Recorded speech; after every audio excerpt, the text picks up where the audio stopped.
Now, all morning we have been you've been getting in touch about your passport delays. We'd love to hear more. If you do have any more, get in touch with 0896 111 111. But yeah, we've got a few more messages here coming in. So Margaret said, I took a selfie even though it said not to, but it's the only one that it accepted and had it back in 3 days. The only picture that was accepted. And Emma, I received my daughter's first-time passport in around 10 weeks. I wasn't in a panic with it, but it has come with the wrong date of birth in it, which was unexpected. So here to help us out with what's going on, 195,000 people are without and reporting delays to their passports. We're joined by travel journalist Eoghan Corry. Eoghan, thank you so much for joining us this morning. We've gotten so many messages about all of these delays. The Passport Office, front of the paper on the Irish Indo, saying there are no delays, people are submitting their forms wrong. So, Eoghan, what's happening? Maybe the Post Office are on the M50.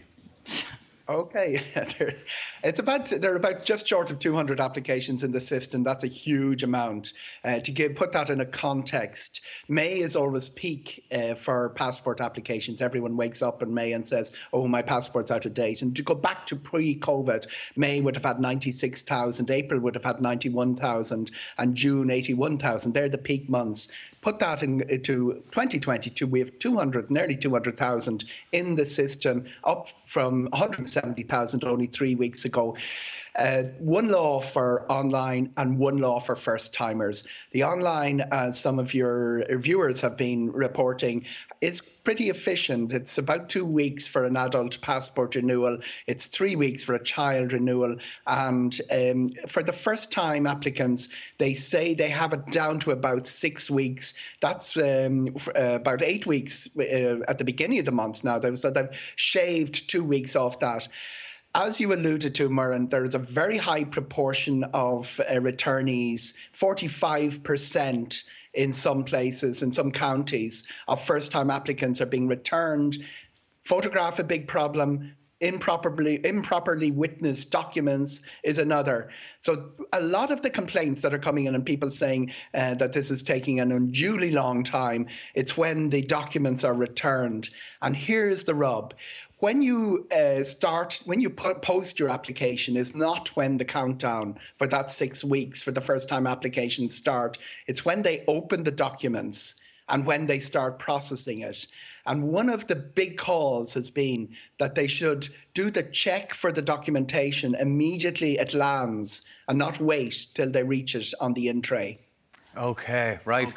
So you're saying that, well, really you're saying if you can, do it online. Because if you do it online, you're talking about a couple of days, where if you actually post in the application, it could be weeks before it's even opened. Realistically, Alan, most of the people are doing it online. Renewals are a pretty straightforward process. It's the first time, and that means new babies. Yeah. But there is another category that's totally due to COVID, and that is the people whose passports are expired. Now, remember, expired not by more than 5 years.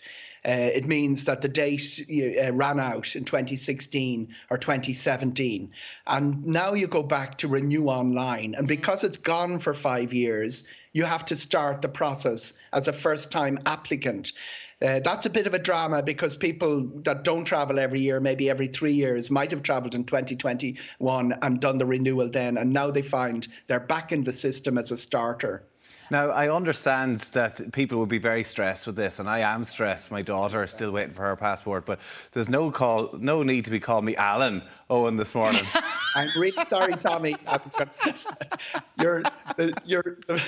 mean, stress has got to me this morning, and you know, just as well didn't have the wrong name in the passport application. I mean, whatever, we put the wrong picture onto the profile. All right.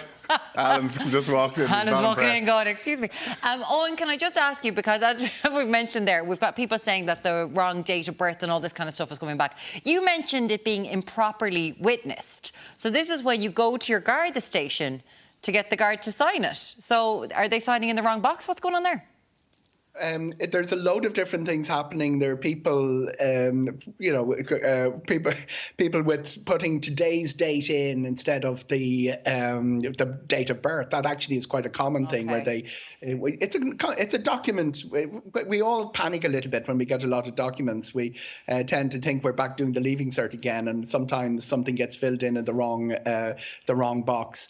And the photographs is also very interesting, Muireann, because you get a facility online to upload a photograph, and it says it's okay. And you send your online application in, and it says, "Oh no, the photograph's not okay." You had a viewer there who had sent in lots of photographs and took a selfie on the phone. It seems to be pretty random, but this is very important about our passports. It's a very valuable, powerful document. It's one of the half dozen most powerful passports in the world. We get into 187 countries without a visa, and we have to be vigilant about the issuing of those passports, particularly with children, with all the child trafficking issues at the moment.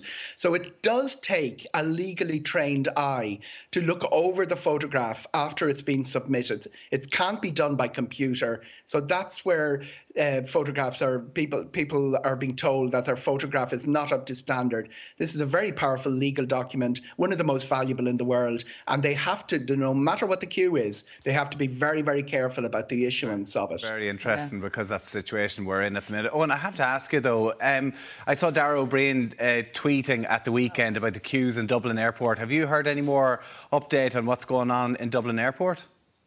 Nothing new. Darragh O'Brien's tweet follows that of tens of thousands, hundreds of thousands of passengers. We have an ongoing issue that it's almost hit or miss with the security queue. At the moment, it's 30 minutes in one terminal, 20 in the other, but it can creep up to about that hour. Yeah. We haven't seen it go beyond the hour. Even the fast track has gone up to about 30 minutes. And the great missing of flights that we had at the weekend, that the summer schedules were brought in quite a few weeks ago. We don't seem to have as many missed flights, but it's not just a security queue. Remember, the same staffing issues that are there in security, they're trying to recruit staff. It'll take 16 weeks to clear them, shared by airports all over Europe. The airport check-in desks are having the same problem. Lufthansa on Sunday had to delay the flight because people were queuing an hour and a half to get their baggage in, and then a lot of people missed their connections in Frankfurt. The service people at Dublin Airport are running into staffing problems to the extent that a new airline due to begin in June is now reconsidering whether they will come to Dublin at all. All the systems under enormous pressure at Dublin Airport. And it's something that business owners looking at us this morning will know all about. It's that big staffing crisis that is hitting every aspect of life in Ireland. And the airport is probably one of the places we'll notice it most, because someone like Darragh O'Brien going through it, if you have problems at the airport, your entire national reputation suffers. And that's why it's really important to get Dublin Airport back on track.